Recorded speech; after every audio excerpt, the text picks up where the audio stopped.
Hi folks, how are we doing today? First off, if you're new to the channel or simply for some reason haven't subscribed yet, then please subscribe and hit the bell icon if you want to see more Manny Man Does History, Manny Man Does Lore, John Talks, and indeed a new series I have in development which I'll tell you about soon. Now, special welcome to my new patrons, Play Skypey, Seth Wiley, Cafe Mewtwo, and Austin Graves. This video was kindly sponsored by my supporters on Patreon. One of my upcoming goals is, if I get to 250 supporters, I will produce a video about the rise of Nazi Germany. A video which the YouTube algorithm probably wouldn't be too kind to, so you can support me at patreon.com/John D Ruddy.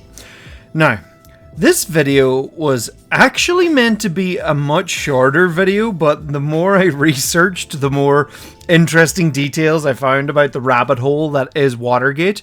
So it's over 17 minutes now. So yay, more history. Semi-spoilers, a note on the end of the video. I'll just say this. If you're not going to relate history to very relevant recent events, then what's the point? Anyway, enjoy the video.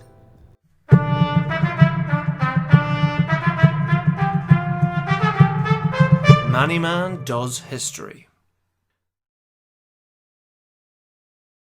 Richard Nixon was an American Republican politician from California. During the 1950s, Nixon was vice president to Dwight D. Eisenhower. Nixon was given a lot of responsibility by Eisenhower, and Nixon even maintained a stable cabinet while Eisenhower recovered from a heart attack. He discovered the power of strong international relations while he was vice president. In 1960, Nixon lost out on becoming president to the younger Democrat John F. Kennedy. As the 1960s progressed, the US got more deeply involved in the war in Vietnam under President Lyndon B. Johnson. In 1968, Nixon ran for president again and won. As president, he oversaw several successes, such as the Apollo 11 mission to the moon. His presidency, however, would be much more infamously remembered for other reasons. While he initially moved to remove troops from Vietnam, things escalated with an invasion of Cambodia. Civil unrest grew in the United States. To complicate matters, Daniel Ellsberg leaked documents about the war, known as the Pentagon Papers, to the New York Times, which outlined Lyndon Johnson's lying to the public and Congress and an overall escalation of the war, contrary to the de-escalation Nixon had promised. Nixon tried to prevent the newspapers printing these documents, but several papers ran the story anyway, and the Supreme Court ruled in the newspapers' favour. Nixon was enraged. Nixon wanted to use bodies such as the FBI to investigate his political enemies, but the FBI director J. Edgar Hoover was very hesitant to go along with Nixon. Nixon surrounded himself with loyal staffers such as John Ehrlichman and H.R. Haldeman, often known as the Berlin Wall, for their German names and ability to block out the unwanted from Nixon. Ehrlichman put together a group of White House staff members such as Bud Krogh and David Young, which would become known as the White House Plumbers, to plug any further leaks.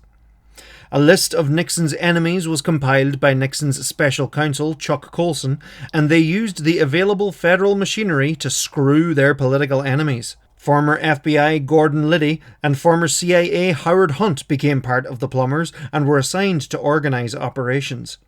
Hunt would put together a team of Cuban exiles he had worked with in the failed Bay of Pigs invasion, so if they were caught, they wouldn't be traceable back to the White House. One of the Plumbers' first assignments was to break into Daniel Ellsberg's psychiatrist's office in LA in an attempt to find information to discredit the man who leaked the Pentagon Papers, who was being tried for espionage. The Plumbers were ruthless. They resorted to dirty tricks such as the Canuck letter, a forged letter to sabotage potential Democrat candidate Edmund Muskie and strong competition for Nixon, and it worked. The Plumbers were ultimately assigned to the committee to re-elect the president, looking to sabotage potential strong Democratic nominees, and through here they moved to break into the Democratic National Committee offices at the Watergate complex in DC to set up a wiretap, but it didn't work right. A month later, Liddy and Hunt oversaw their team of ex-CIA Cuban exiles, plus James McCord, to break in again to repair the wiretap and photograph Democrat documents. But they were caught and arrested during the break-in. Liddy and Hunt escaped, but one of the burglars, McCord, had Hunt's name in his address book. Oops. James McCord indeed also worked security for the Committee to Re-elect the President, often known as CREEP, so this was a direct connection to the White House. Liddy, Hunt and other White House officials went about moving or destroying files and money in connection with the plumbers.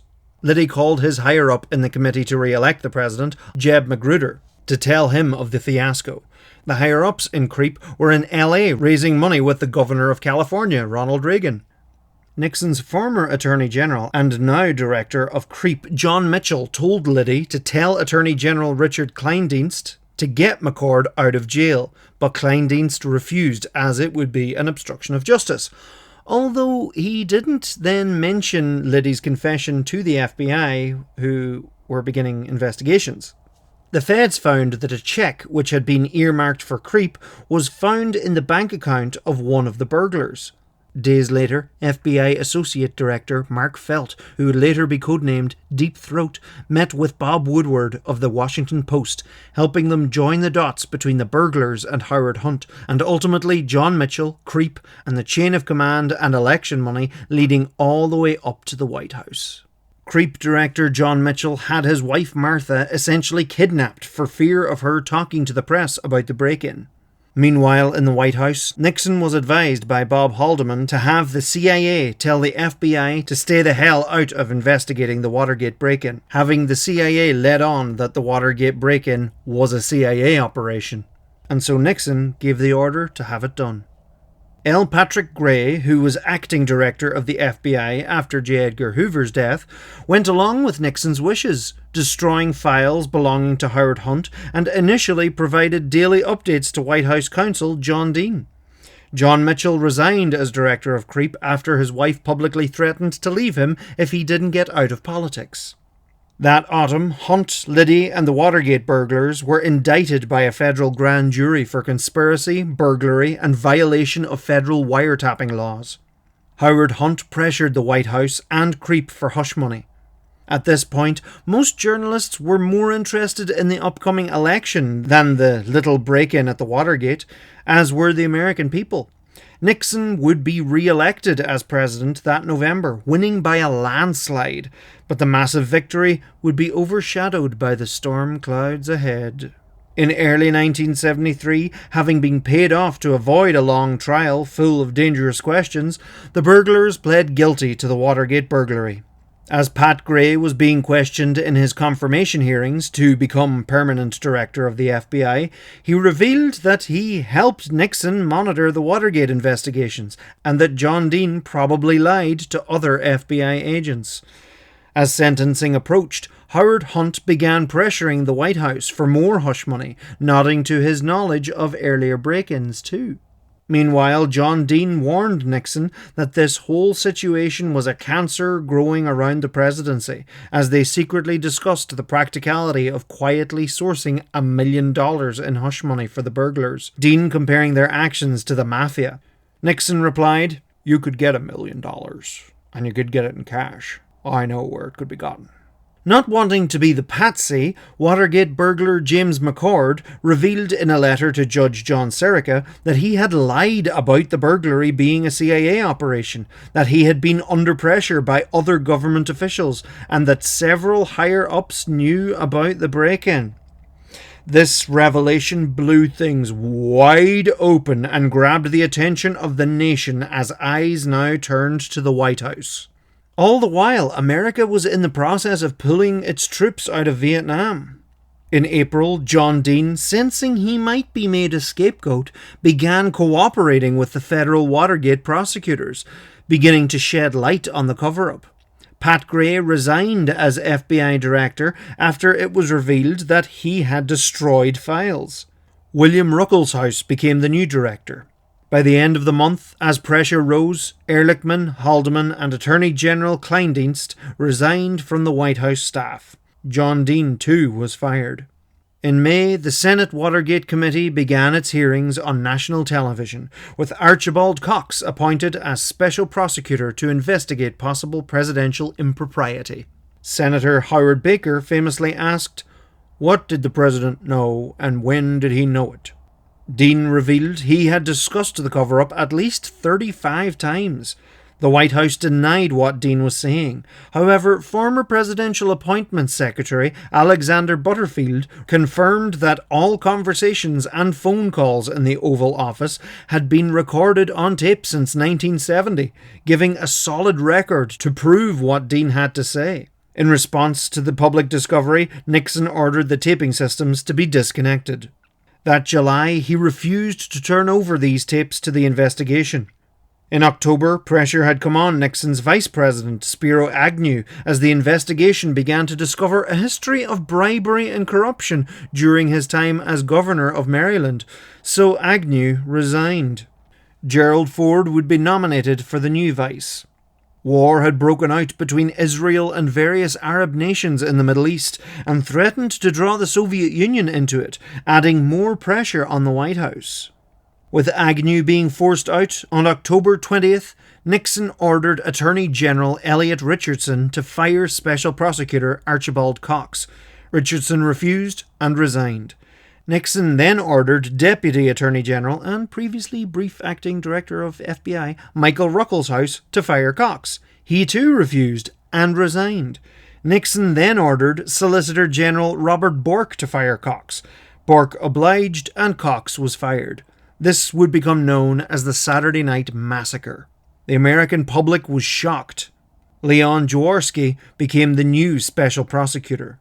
Days later, at Disney World, Florida, Nixon spoke to the press. "I want to say this to the television audience. I made my mistakes, but in all of my years of public life, I have never profited from public service. I have earned every cent, and in all of my years of public life, I have never obstructed justice. And I think, too, that I can say that in my years of public life, that I welcome this kind of examination, because people have got to know whether or not their president's a crook. Well, I'm not a crook." This was all amidst an oil crisis caused by the war in the Middle East, and the pressure was on. Before the end of '73, Gerald Ford was sworn in as Vice President, having been voted in by the House and Senate, not the Electoral College. As White House Watergate counsel J. Fred Bouchard was going through the conversations recorded on Nixon's tapes, it was discovered that there was an 18.5-minute gap in the tape covering where Nixon and Haldeman first spoke about the break-in. Nixon's secretary, Rosemary Woods, would later claim she had accidentally erased it while taking a phone call, but people were rightly skeptical. As the criminal investigation under John Sirica continued into 1974, various staff of Nixon's were pleading guilty to various crimes, including perjury and illegal campaign activities. In March, Nixon was named as an unindicted co-conspirator, along with 7 former presidential aides. This Watergate 7 would shortly after be indicted. More and more people were being convicted and indicted. Special Prosecutor Jaworski issued a subpoena for 64 White House tapes. 2 weeks later, the White House released 1,200 pages of edited transcripts of the tapes. But that wasn't good enough. The House Judiciary Committee were not impressed, and they began hearings for Nixon's impeachment.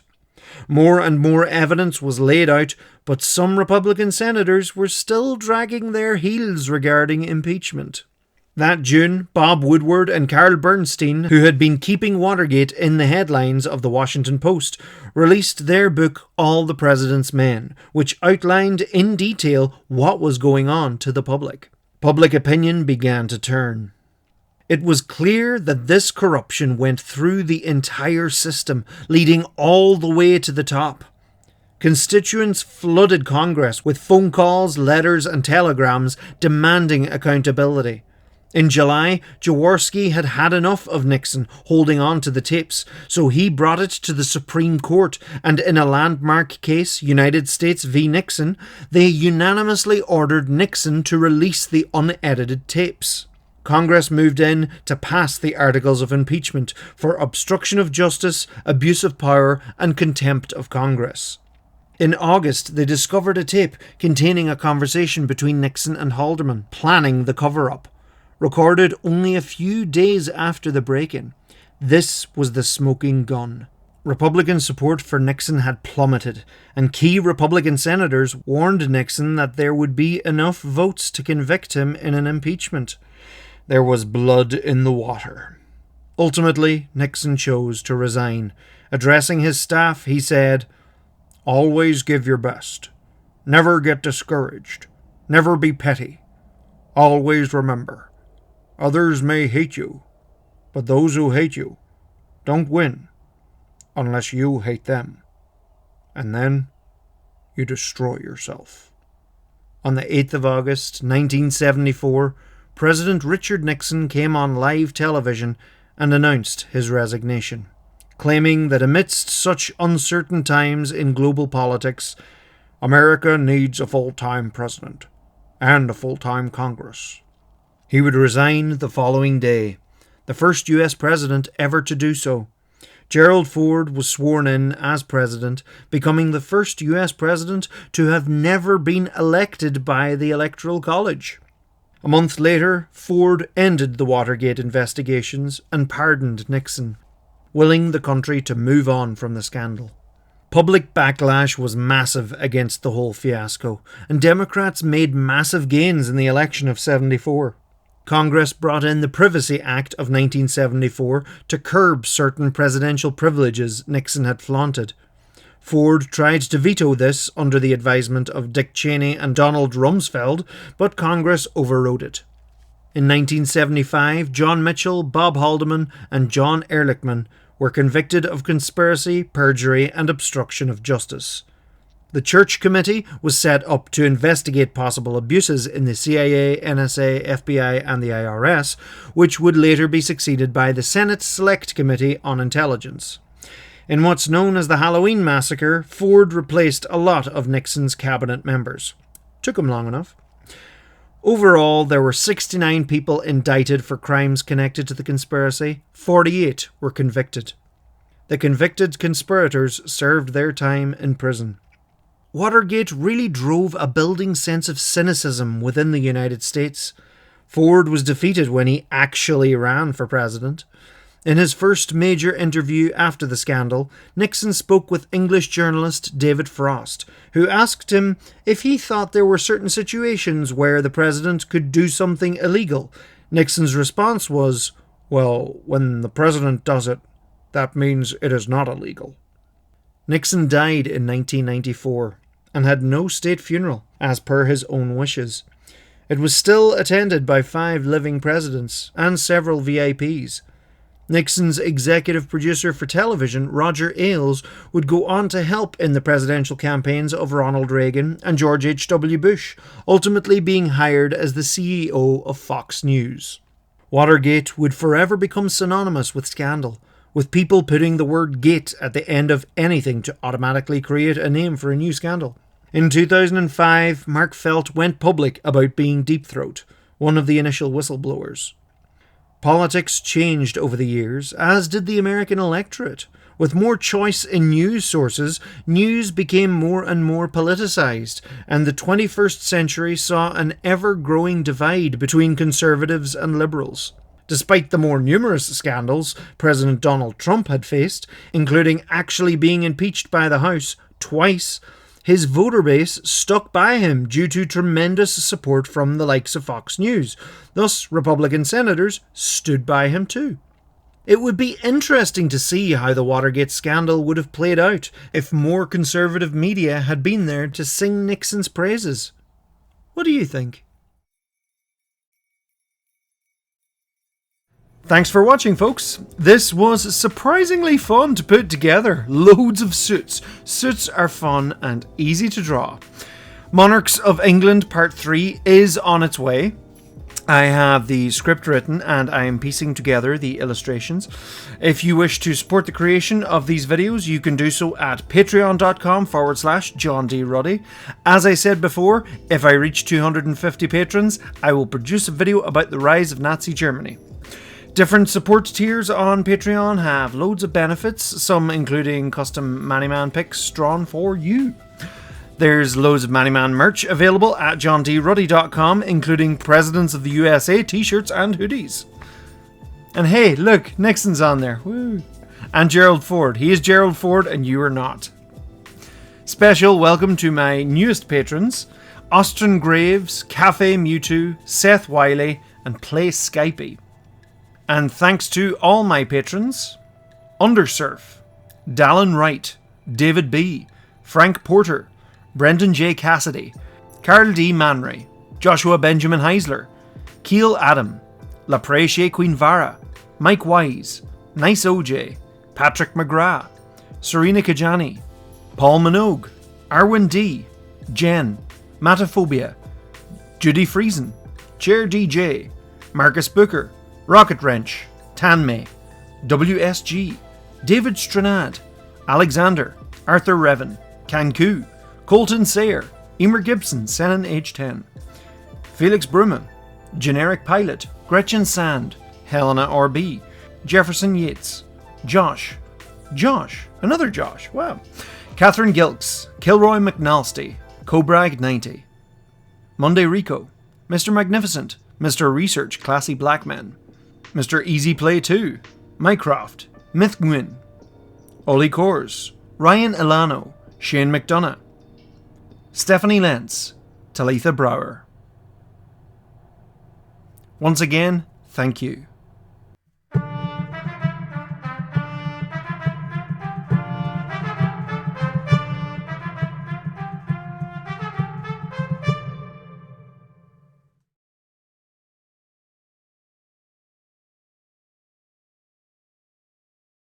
Ba-bum.